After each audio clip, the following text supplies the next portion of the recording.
हमारे चैनल को सब्सक्राइब करें और लेटेस्ट अपडेट्स के लिए बेल आइकन जरूर दबाएं। हेलो व्यूअर्स, अपने गोल्स अचीव करने के लिए दो चीज़ें बहुत अहम होती हैं। एक तो उन गोल्स पर फोकस करना और फिर टाइम मैनेजमेंट। हमें लाइफ में डिस्ट्रैक्शंस बहुत होते हैं जो हमें हमारे गोल्स से दूर ले जाने की कोशिश करते रहते हैं।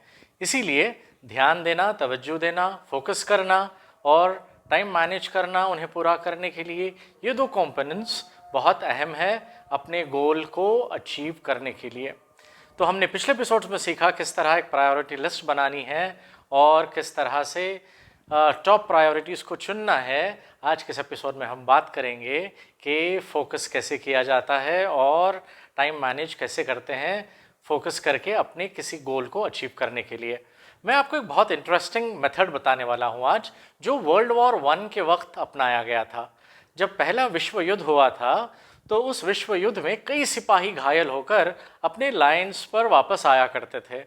तो पैरामेडिकल स्टाफ क्या करता कि वो लिमिटेड डॉक्टर्स और नर्सेस हुआ करते थे घायल सिपाहियों के मुकाबले में। तो अब सबको ट्रीट करना, सबकी जान बचाना या किसकी जान बचाना है और किसको मरने देना है, ये डिसाइड करना एक बहुत इम्पॉर्टेंट फैक्टर हुआ करता था डॉक्टर्स और नर्सेस के लिए।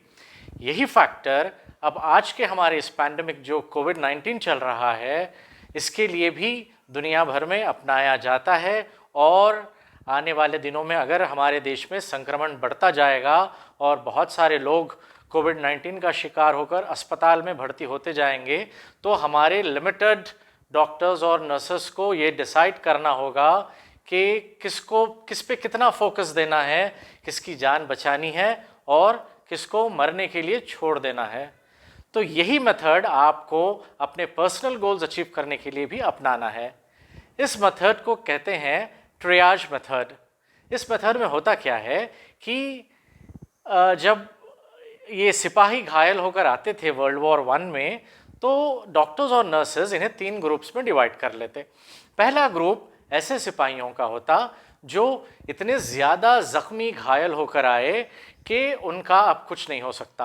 अब आप लाख उनका इलाज कर लें, पूरी तवज्जो दे दें, कुछ भी कर लें, वो ऐसे आखिरी स्टेज में पहुंच गए हैं कि उनके पीछे वक्त देकर कोई फ़ायदा ही नहीं है। तो इनको कुछ टेम्प्रेरी रिलीफ देकर बाजू हटा दिया जाता था।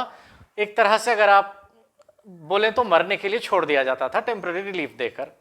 दूसरा एक ऐसा ग्रुप बनाया जाता था वो सिपाहियों का जिसका ज़ख्म लाइट है और उन पे अगर फोकस किया जाए या ना किया जाए वो किस भी हाल बच जाएंगे, उनका ठीक हो जाएगा, तो उन पर भी उतना फोकस करने की इस वक्त ज़रूरत नहीं है। जो तीसरा ग्रुप होता ना, वो सिपाहियों का ग्रुप बड़ा क्रिटिकल होता। वो ग्रुप एक ऐसे सिचुएशन में होता कि अगर उन पे इमीडिएट फोकस नहीं किया गया तो वो मर जाएगा, और वो ग्रुप ऐसा होगा जिन्हें ये बचाना चाहते हैं। तो इस पर वो फोकस किया करते थे। इस तरह से ये सिपाहियों की जान बचा लिया करते थे तीसरे ग्रुप वालों की। तो इस तरह ये जो बहुत बड़ा टास्क था, इसको ये टाइम मैनेजमेंट मेथड अप्लाई करके कई लोगों की जान बचा लिया जाता था। अब यही चीज़ आपको अपने पर्सनल लाइफ में, अपने पर्सनल गोल्स और बिजनेस गोल्स में भी अप्लाई करना है। आपको अपने प्रायोरिटीज़, अपने टास्क को ऐसे डिवाइड कर लेना है। कुछ ऐसे टास्क हैं जो आप कुछ नहीं कर सकते उनका, यानी कि आप लाख भी उन पे फोकस करो, अभी इमीडिएट रिजल्ट नहीं आएगा, तो उनको अलग करना है। फिर दूसरा, आपके ऐसे गोल्स और टास्क होंगे जो वक्त आने पर आहिस्ता आहिस्ता अपने आप पूरे हो जाएंगे और वो अर्जेंट भी नहीं है, तो उनको रखा जा सकता है बाजू। और ऐसे टास्क और ऐसे प्रायोरिटीज़ को पिकअप करना है जिस पे इमीडिएट फोकस करने की ज़रूरत है और वो आपको रिजल्ट्स देंगे।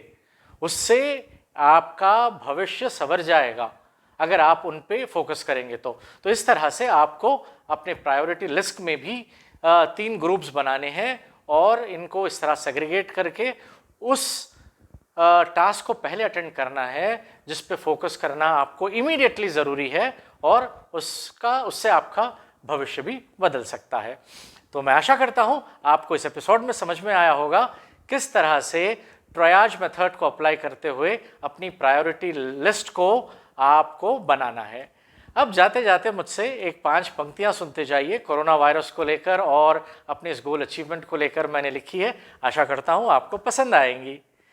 सबके लिए ही करो ना, अपने लिए भी करो ना, दिन भर फ़ोन पे रहते हो, कुछ प्रोडक्टिव करो ना, फ़ेरिस्तों से क्या होगा, उन पे फोकस करो ना, सब अच्छा हो जाएगा, कल के लिए कुछ करो ना, काम का है मेरा चैनल, इसे सब्सक्राइब करो ना।